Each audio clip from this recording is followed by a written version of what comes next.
Well, April wasn't the best reading month, but it was pretty good. Of the 5 books that I picked for my April TBR, I've completed 3 of them, and I am 50% in one book and 70% complete in the other book. So because it's not May 1st yet when I'm filming this, I hopefully, fingers crossed, will have successfully completed all 5 books. So make sure you come back for my April reading wrap up so I can tell you all about those 5 books, and I can tell you about other books that I read this month. But anyway, that's not what you're here for. You're here for the TBR jar. I have made my first TBR jar. I have a ton of prompts in here. I'm going to pick 5 prompts, and hopefully we can find some books that go along well with them that I can get read in the month of May. I am treating myself and taking some time off, so I will have more free time to read during the month of May. So let's get into it. All right, so pick number 1 for the month of May's TBR. This says a book with over 40 chapters. Well, should be pretty easy. Let's see what I'm in the mood to read. All right, guys, I finally found a book with over 40 chapters. I don't know if you've recently seen my book haul, but I just got this book the other day. It is called The Ground That Devours Us by Kala Harris. And this is about vampires are taking over the world. These 2 twin sisters are supposed to be like professional vampire slayers.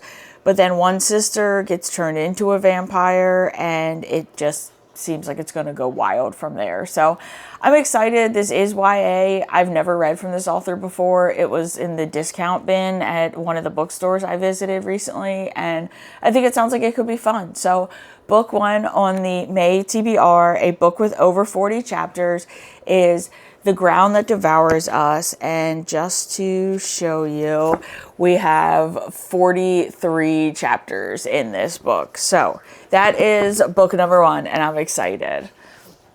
All right, let's get our jar out.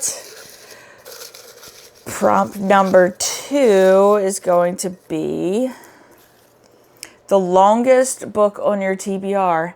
Excellent. I don't have to even think twice about this one. The longest book on my TBR, and probably one of the older ones on my TBR, is Priory of the Orange Tree by Samantha Shannon. I bought this book. I read a chapter in the bookstore and thought it sounded absolutely incredible, and then just never got around to it. So that's what I love about these prompt videos, because now I will read this chunker of a book that's been on my TBR forever. And let's see, this book has 804 pages. So yes, this is definitely the longest book on my TBR. So again, I will be reading for book 2, Priory of the Orange Tree by Samantha Shannon. If you guys aren't familiar, I'll just read the blurb on the back. The House of Berenth has ruled for thousands of years. Still unwed, Queen Sabrin of Ninth must conceive a daughter to protect her realm from destruction, but assassins are getting closer to her door. Ad Duran is an outsider at court. Though she has risen to the position of lady-in-waiting, she is loyal to a hidden society of mages. Ad keeps a watchful eye on Sabrin, secretly protecting her with forbidden magic. Across the dark sea, Tane has trained to be a dragon rider since she was a child, but is forced to make a choice that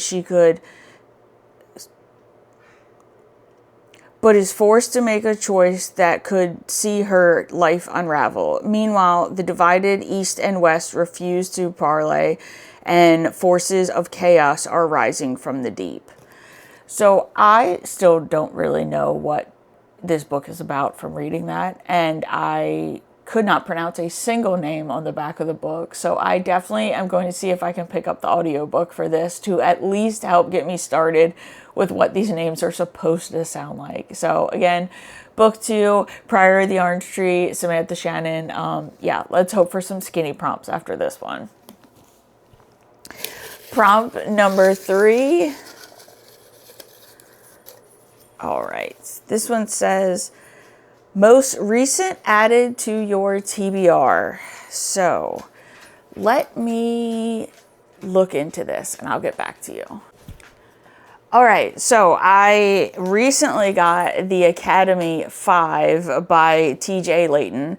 This is a middle grade book. It is about a young middle school age soccer player who ends up getting scouted and going over to Europe to play in the Junior Premier League for soccer. Sorry, I should have said that initially, but this is book 5. I started this series when I was stumbling across NetGalley and found it, and I have been absolutely obsessed. And book 6 comes out in May, so that's why I ordered this one. I want to make sure that I am ready to go into book 6. Again, Leo is the main character. His dad and his sister and his aunt are the family that support and love him as he goes through his soccer journey. And yeah, book 5, it says Leo has become a star in the Youth Premier League as one of the brightest players in the world. But now he is back playing for the United States, hoping to lead them to victory in the Under-15 Cup of Nations. It says, can Leo become a true leader and bring his team together? So again, this is middle grade, but a really, really good series about soccer and a young boy traveling the world, facing bullies, facing all sorts of difficulties with new coaches and new people and learning different cultures. It's a really fun time. So because of that thick Priory of the Orange Tree, I'm excited to have an easy middle grade book on the TBR. So book 3, most recent added to your TBR, is The Academy 5 by TZ Layton. All right, so prompt 4, let's see what we can get into. A book that fits the current season. So May is spring, not technically summer yet, but where I live, it will probably be 90 degrees. So I'm going to look for a book that's either spring or summer because I feel like they're both applicable. So let me look into it. All right, so for a book that fits the current season, I've decided to go with Seasick. And this is by Kristen Cass and Pintip Dunn. And this is a YA murder mystery, and it takes place, it says, in the small town of Yatesville, Oklahoma, ex-best friends Naya and Yana have always felt like outsiders. But this year, everything changes when they're invited to an exclusive society of Yatesville High's best and brightest recent graduates. Coveted scholarships await them, as does a privileged world of unimaginable opportunities, starting with a luxurious yacht trip to Bermuda. Despite the certain onslaught of their peers, microaggressions, and backhanded compliments, as well as their own rocky past, Yana and Naya are ready for an epic celebration. Then one of their classmates is brutally murdered, and they're stranded at sea with a killer on the loose. Yana and Naya may have avoided each other for years, yet as the body count rises, rekindling their friendship might be the only way to stay alive. So I figured May, that is when most schools wrap up and seniors graduate. So I thought this was perfect. So for a book that fits the current season, I'm going with Seasick by Kristen Cass and Pintip Dunn. All right, so our 5th and final prompt. Let's hope for a good one. So far, I feel like the selections have been pretty good. So let's see what this one is. All right. A book with flowers on the cover. Well, that could have worked for this one for sure, but all right. Give me a few minutes to find a book with flowers on the cover. Our 5th and final prompt was flowers on the cover, and I'm thinking Blood on Her Tongue by Joanna Van Veen, or Joanna Van Veen.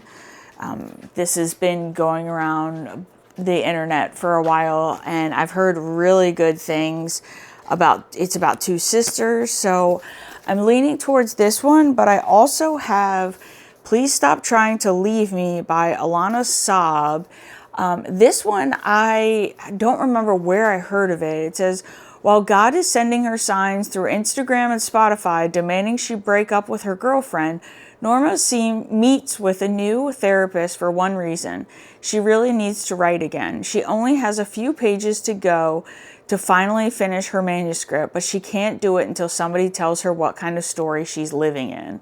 Her new therapist diagnosed her with depersonalization, derealization disorder, but Norma isn't having it.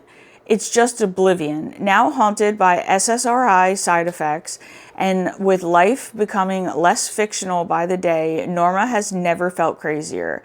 But instead of writing, she finds herself obsessing over the world's poorly plotted reality. Like, who even wrote this story? And then there's Norma's girlfriend. Could she be Oblivion's antagonist, the manuscript's savior? Or maybe Norma really should leave her after all. So this sounds completely unhinged and wild. Not really sure what to expect with this. And then the other book with a flower on the cover, one gigantic flower, is Edenville by Sam Rebelline.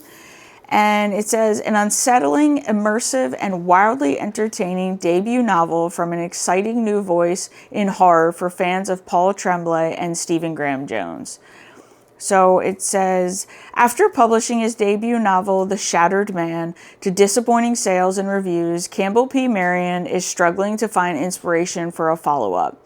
Edenville College invites him to join a writer-in-residence program.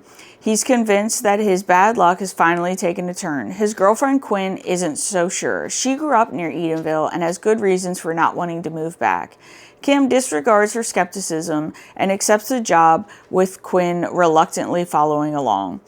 But there's something wrong in Edenville. Despite the charming old ladies milling about Main Drive and picturesque sunflowers dotting the sidewalks, poison lurks beneath the surface. As a series of strange and ominous events escalates among the residents, Cam and Quinn find themselves entangled in a dark and disturbing history.